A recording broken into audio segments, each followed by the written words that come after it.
bagsak ka pa nagkasangay mo, Majority Floor Leader Sandro Marcos.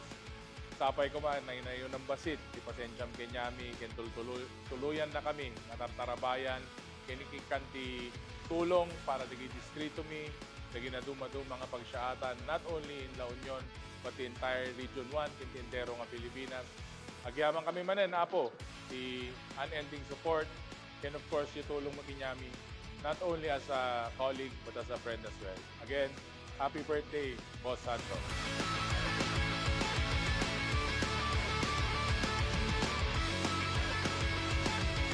Happy birthday, Majo. I wish you the best. I wish you good health. I wish you, prosperity for this year. Maraming salamat. Thank you for all the support you have given us. You have given me the best ka, Majo. Happy birthday.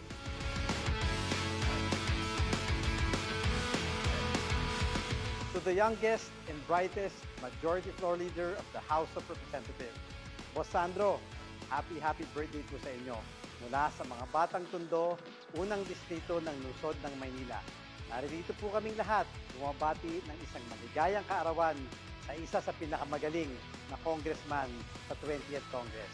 Kaya muli, happy birthday po, Boss Sandro Marcos.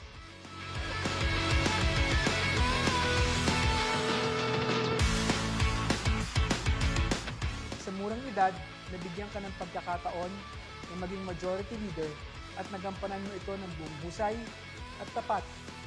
At talagang dyan kami humahanga sa iyo. Hindi ka lamang naging majority leader sa akin, kundi naging isang matalik din na kaibigan. Maraming salamat sa suporta, maraming salamat sa tulong.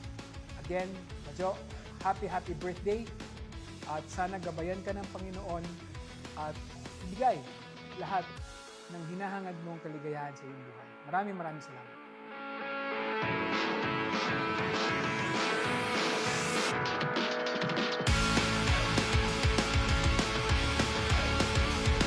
Happy birthday, Majority Leader Sandro Marcos. You're officially out of the Roman calendar.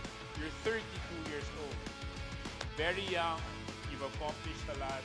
I've seen you develop in the past few years. And truly, I'm amazed with the young man you have become. Continue to love the country, continue to fight for your family's legacy, and continue to serve the people of Ilocos Norte. So, Sandro, happy.